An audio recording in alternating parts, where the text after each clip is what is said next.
From the vaccine to something completely different, breakdancing. If you know, you know. It was born on the streets of New York City back in the 70s. More than 40 years later, the popular dance form will make its debut as an Olympic sport at the 2024 Summer Games in Paris. There it is. If you see it there from the AP, it's real. One of the godfathers of breakdancing is here with us now, Jorge, Popmaster Fabel, Pabon. He is the former vice president of the Rocksteady crew and one of the original breaking and hip-hop dancing groups in New York. It is so great to see you this morning. How are you? Thank you so much, Marisol. It's a pleasure to be here. It's such a pleasure to have you on the show because you are the expert. What was your reaction to this announcement? This announcement came down last week.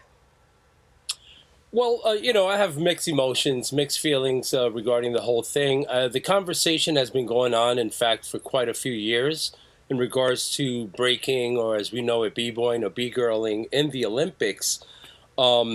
So the obvious question is, there's pros and cons. I'm sort of on the fence with it.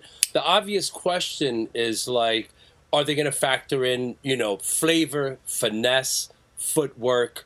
What really made the dance wasn't so much what we call the power moves or the blow-ups.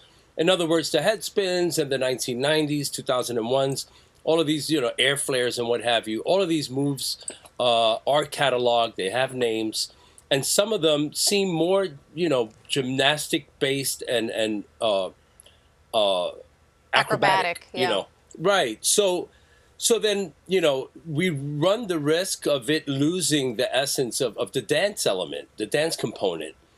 We always tell people, look, the dance comes first, right?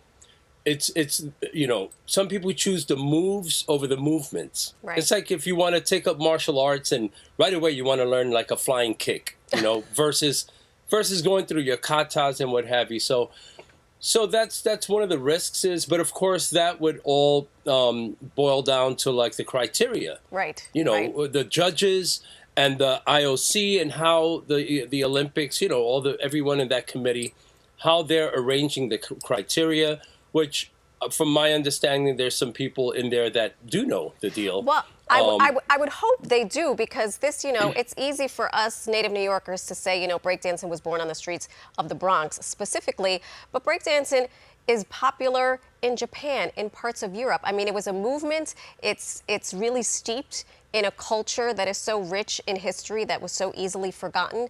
And to that end, what does breakdancing mean for you? Because my producer and I were looking at some video. You had some serious moves. You still have some serious moves. You're aging in reverse, but I know you're of a certain age and you can still pop and lock and all that business. But what does breakdancing mean to you? Because I think that's at the essence of what this sport, or whatever we're going to call it, really means. Okay, so that, in fact, is the question. I'll tell you what it means to me, but the question is it a sport? Right. Right. Hip-hop is a global phenomenon, but in fact, it's a culture. It's a culture that started here in New York, mostly the Bronx, but I'm, in fact, from Spanish Harlem, and we had a very similar vibe. The Bronx and Spanish Harlem, El Barrio, we, listen to the same music, vibe the same way, etc. So it's a little interesting to me to hear it being referred to as a sport. Although I know there have been these huge competitions, Red Bull and all these other brand names that promoting it and having these major competitions with thousands of people. So it sort of was inching in that direction already, right. in terms of it possibly looking more like a sport. But for me, I always stick to the essence and the roots of it. I'm more of a grassroots type of guy. I teach dance at New York University. For 21 years, I've taught as an adjunct professor. And so I teach in the theater department, experimental theater wing at NYU, which also is not, for instance, on the streets like we started, right. So we have been moving into other platforms for many years now.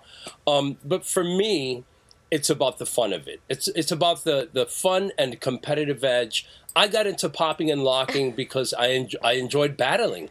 Right, because that was the big thing, the battle. That was right. And before we go with your Kangol and all the rest, we have 4 years to become judges. So you and I will talk offline and see what we can't do to get ourselves over to Paris to try to be judges. Let's I have do a it. gymnastics background. You're a b-boy. You're a professor. you have it. Can we just see one Yeah. quick pop and lock, please? Because it would be a tragedy if we didn't see something. Well, I'm sitting now, so I don't would care. have to just. Thank you. That's what's up. Pa que tú sepas. Popmaster Fabel. So great to see you. Can't wait to do this again in person. And stay close Yes. because this story is developing. Awesome. Thank you.